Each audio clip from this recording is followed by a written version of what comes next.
Hey guys, Josh Hubby here, P4L Fitness. Hey, 3 mistakes that we're going to make sure we avoid going into 2012 as far as the health and fitness realm. 3 mistakes that we are going to make sure we avoid going into 2012. Okay, the first mistake, you don't train your legs enough in the gym. We like the mirror muscles, we like shoulders, sculpting the shoulders, the arms, the chest, the back. A lot of us I see, especially with guys, we don't train the legs enough. Lunges, squats, plyometrics. Obviously, the legs, the glutes, the quads, the hamstrings are the biggest muscles in the body. They're going to activate the most tissue when we use them, which is going to mean we're going to burn the most calories when doing leg workouts. So, not to say that the other workouts aren't good upper body wise, but you've got to start implementing those intense leg workouts into your routines if you're really trying to sculpt the body and reduce body fat. That's tip number 1. Okay, mistake number 2 that we're going to avoid. Mistake number 2 is that you run too much. A lot of us do too much cardio, that steady state cardio training.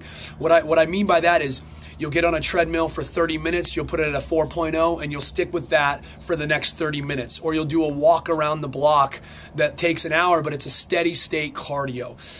Research is starting to show, obviously, our bodies adapt super quickly. So something that's steady state, our bodies overcome that, and it becomes not challenging for us anymore.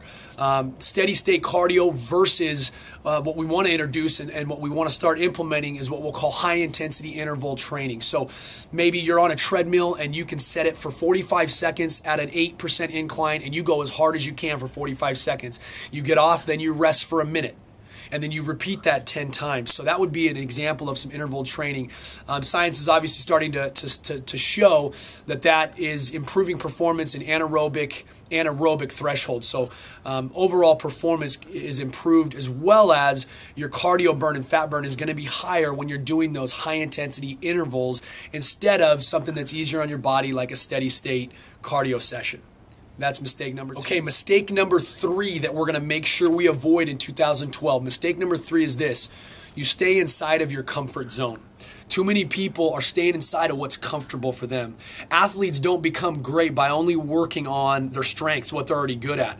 Obviously, they try and work on what they're weak at. They want to eliminate as many weaknesses as possible. So we've got to do the same thing in 2012. We've got to make sure we're changing up routines. We've got to make sure we're doing things like interval training, signing up for new programs that are going to challenge us, take us out of our comfort zone. Just like anything in life, if it becomes easy, it's not challenging us anymore. We're not going to grow and respond to that well. So that's the mistake number 3, is that we don't get outside of our comfort zone. Sign up with a personal trainer, get involved in a program, dial in, start a new nutrition plan that's going to change you, that's going to really take effect in 2012. But make sure you're getting outside of that comfort zone. That's the only way to truly transform in 2012.